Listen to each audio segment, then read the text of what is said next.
2022년 1월 10일 큐티 말씀입니다. 창세기 3장 1절로 13절입니다. 그런데 뱀은 여호와 하나님이 지으신 들짐승 중에 가장 간교하니라.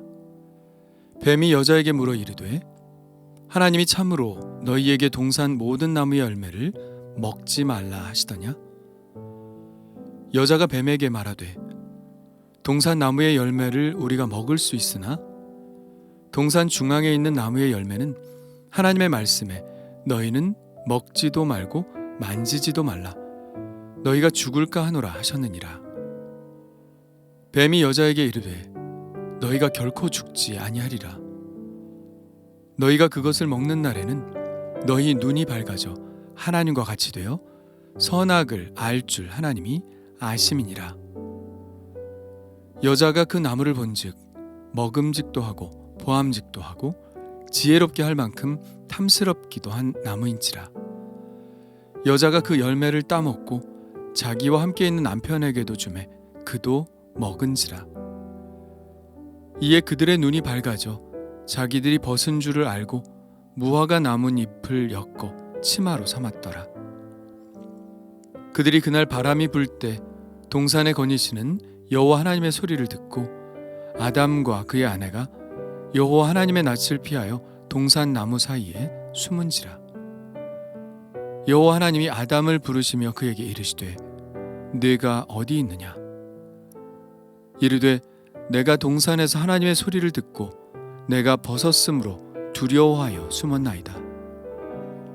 이르시되 누가 너의 벗었음을 네게 알렸느냐? 내가 네게 먹지 말라 명한 그 나무 열매를 네가 먹었느냐? 아담이 이르되 하나님이 주셔서 나와 함께 있게 하신 여자 그가 그 나무 열매를 내게 주므로 내가 먹었나이다. 여호와 하나님이 여자에게 이르시되 내가 어찌하여 이렇게 하였느냐? 여자가 이르되 뱀이 나를 꿰므로 내가 먹었나이다. 아멘. 혼자 있던 여자에게 유혹자가 접근합니다. 유혹자의 목적은 사람으로 하여금 하나님을 대적하도록 하는 것이죠. 그래서 그는 하나님을 부정적으로 보도록 부정적인 질문을 던집니다. 하나님이 참으로 너희에게 동산 모든 나무의 열매를 먹지 말라 하시더냐? 이것은 하나님의 말씀하신 것과 정반대의 말이죠. 하나님은 동산 모든 나무의 열매를 먹으라고 하셨죠. 단 선악과만을 금하셨던 것입니다. 긍정이 많고 부정은 단 하나밖에 존재하지 않았지만 유혹자는 모든 하나님의 말씀을 부정해버립니다. 마치 하나님께서 사람의 자유를 억압한다는 듯이 말이죠. 여자는 하나님의 말씀을 전합니다. 동산 나무의 열매를 우리가 먹을 수 있으나 동산 중앙에 있는 나무의 열매는 하나님의 말씀에 너희는 먹지도 말고 만지지도 말라 너희가 죽을까 하노라 하셨느니라. 여자는 하나님의 말씀을 잘 전한 것일까요? 뭔가 석연치 않은 것이 발견되죠. 모든 거짓은 전부가 거짓인 경우는 별로 없습니다. 많은 부분 진실을 말하고 거짓말을 하나 끼워 넣는 방식을 쓰죠. 여자가 이미 유혹자의 부정적인 말에 현혹되었음을 보여주는 것은 첫째로 그가 과장하고 있다는 것입니다. 하나님은 단순히 먹지 말라고만 말씀하셨을 뿐입니다. 그러나 여자는 먹지도 말고 만지지도 말라고 하셨다고 과장하죠. 과장한다는 것은 이미 하나님께 대해 불만이 많이 있다는 것을 드러내는 것이죠. 또 전문적인 유혹자라면 절대 놓치지 않을 여자의 약한 마음이 이 구절에서 드러나죠. 너희가 죽을까 하노라 라는 말입니다. 이것도 하나님의 말씀의 왜곡이죠. 하나님은 내가 먹는 날에는 반드시 죽으리라고 매우 단호한 어조로 말씀하셨습니다. 반드시라는 것은 꼭 그렇게 된다는 말이죠. 다른 여지가 없다는 것입니다.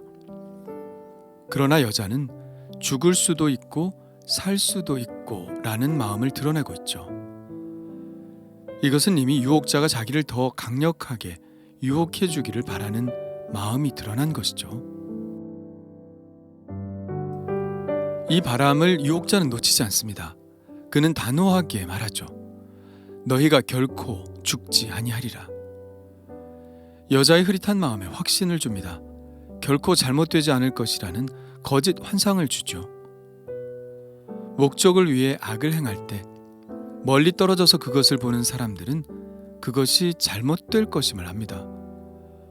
그러나 유혹을 당하는 사람들은 그저 잘 될 것이라고 막연하게 생각하죠. 좋은 쪽으로 생각하는 겁니다. 설마 그런 일이 일어나겠어라고 생각하는 것이죠.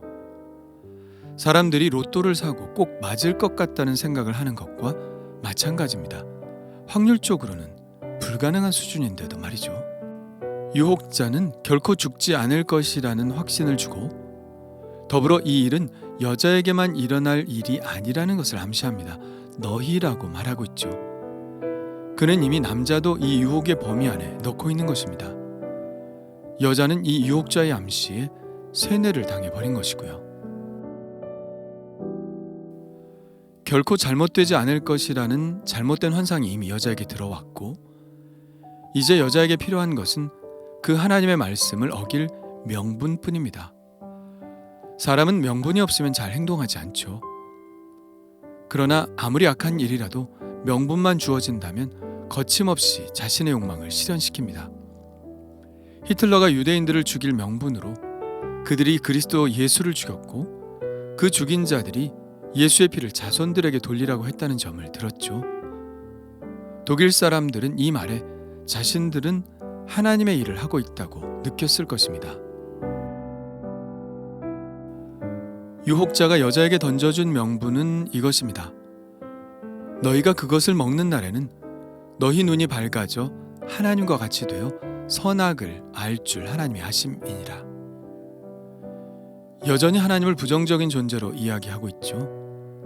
하나님은 진실을 숨기는 분이며 유혹자는 오히려 이 진실을 파헤쳐서 여자에게 도움을 주는 존재라는 것을 각인시키고 있죠.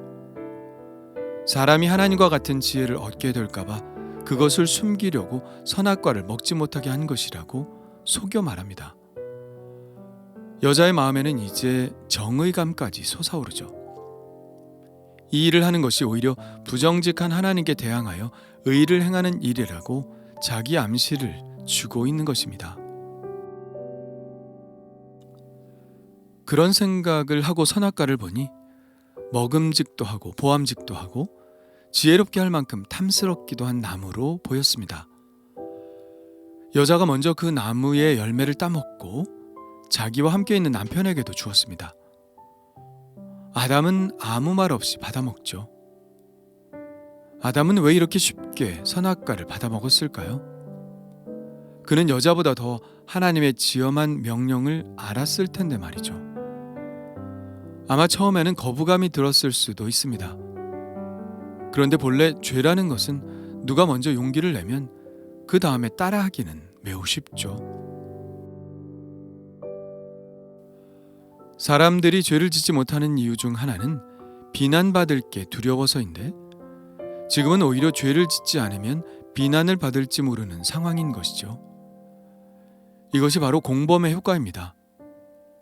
혼자 나쁜 짓을 하기는 어려워도 누가 함께하면 쓸데없는 용기가 생기는 것이죠. 그래서 관계라는 것이 참 중요합니다. 어떤 사람이 좋은 생각을 가지고 있어도 관계에 얽히다 보면 할 수 없이 하는 경우가 있거든요. 거절할 수 없기 때문이죠. 죄를 거절하는 것보다 그 사람의 말을 거절하는 것이 더 어려울 수 있기 때문입니다. 그래서 우리는 좋은 관계 속에서 살아가야 하는 것이죠. 사랑과 선행을 격려하는 좋은 관계 속에 살아가야 합니다. 선악과를 먹고 나서 가장 처음 일어난 변화는 부끄러움이었습니다. 이에 그들의 눈이 밝아져 자기들이 벗은 줄을 알고 무화과 나뭇잎을 엮어 치마로 삼았더라. 이것은 이전에는 없었던 감정입니다. 2장에 이렇게 쓰여 있죠. 아담과 그의 아내 두 사람이 벌거벗었으나 부끄러워하지 아니하니라. 부끄러운 감정은 어디서 오는 것일까요? 흔히 낮은 자존감에서 온다고 합니다. 자존감이 낮은 사람은 매사에 부끄러워하죠. 사람의 자존감을 가장 빨리 낮추어 버리는 것은 그럼 무엇일까요? 바로 죄죠. 죄는 스스로를 부끄럽게 생각하게 합니다. 하나님의 명령을 어기고 하나님의 기준에 못 미치는 자기 자신을 발견하게 되었을 때 부끄러워하죠. 그들이 하나님을 굳게 신뢰하며 하나님의 명령에 순종하여 살 때는 안전하다는 의식을 가지고 있었고 부끄러움도 없었지만 그 신뢰 관계에서 떨어져 나갔을 때 그들의 의식 속에 자리 잡고 있었던 안정감과 당당함도 함께 떨어져 나가게 되는 것입니다. 급기야 그들은 자신들의 부끄러움을 감추려고 무화과 나뭇잎을 엮고 치마로 삼았고 동산에 거니시는 여호와 하나님의 소리를 듣고 동산나무 사이에 숨었습니다. 하나님은 아담을 부르시며 이렇게 물으십니다. 네가 어디 있느냐? 이 물음은 참 의미심장하죠. 하나님의 곁을 떠나 죄악을 행하는 우리들을 찾아다니시는 아버지 하나님의 애타는 물음입니다. 아담은 벗었음으로 두려워하여 숨었다고 말하죠. 하나님은 그들이 왜 부끄러워하는지를 아셨습니다. 그래서 물으셨죠. 내가 내게 먹지 말라 명한 그 나무 열매를 내가 먹었느냐? 여자 앞에서 과감하게 하나님을 거역했던 그 용기는 어디 가고 아담은 비겁하게 이렇게 말합니다. 하나님이 주셔서 나와 함께 있게 하신 여자, 그가 그 나무 열매를 내게 주므로 내가 먹었나이다. 죄악이 드러나게 되었을 때 사람은 비겁해집니다. 아담은 여자에게 그 책임을 미루죠. 아니, 여자에게만 책임을 미루는 것이 아닙니다. 하나님께도 책임이 있다고 간접적으로 표현을 하죠. 하나님이 주셔서 나와 함께 있게 하신 여자라는 표현은 하나님이 이 여자를 내게 함께 있게 하셔서 이런 일이 벌어진 것이라고 말하고 있는 것이죠. 이렇게 책임을 전가하는 모습은 여자에게서도 동일하게 발견됩니다. 그녀는 이렇게 말합니다. 뱀이 나를 꿰므로 내가 먹었나이다. 물론 일면 맞는 말이기도 하죠. 그러나 그들은 결코 자신을 돌아볼 생각을 하지 않았습니다. 유혹은 항상 우리 곁에 있는 것이지만 그 범죄를 저지르는 선택은 전적으로 자기 자신에게 달려있는 것이죠. 타락은 무엇일까요? 타락은 하나님의 말씀을 소홀히 여기고 자기 내면에서 울리는 욕망의 소리에 순종하는 것입니다. 하나님 없이 살아가려는 시도가 바로 타락이죠. 아버지 집을 떠나 살려고 나간 탕자의 행위가 바로 타락입니다. 그가 성공했다고 해서 타락이 아닌 것이 아닙니다. 아버지 집을 떠난 것이 타락이죠. 왜요? 우리는 그렇게 지음받지 않았기 때문입니다. 우리는 하나님의 말씀을 듣고 순종하도록 지음받는 존재이기 때문이죠. 그렇다면 우리의 중심에는 무엇이 있나요? 언제라도 유혹이 밀려오면 마지못해 넘어갈 준비를 하고 있지는 않나요? 아니면 정말 하나님의 말씀을 목숨 걸고 지켜나갈 결심을 하고 있나요? 나의 중심에 하나님이 계셔서 나의 삶을 컨트롤하고 계신가요? 아니면 끝없이 높아지려고 하는 욕망이 자리를 잡고 있나요? 말씀을 지키고 살면 부끄러울 일도 비겁해질 일도 없습니다. 언제나 당당하고 높은 자존감 가운데 살 수 있죠. 오늘도 그런 당당한 삶을 살기를 원합니다. 주님 감사합니다. 끝없이 높아지려고 하는 욕망이 제 안에 있음을 부인하지 못하겠습니다. 하나님이 지엄하신 선악과가 늘 저의 중심에 서 있기를 원합니다.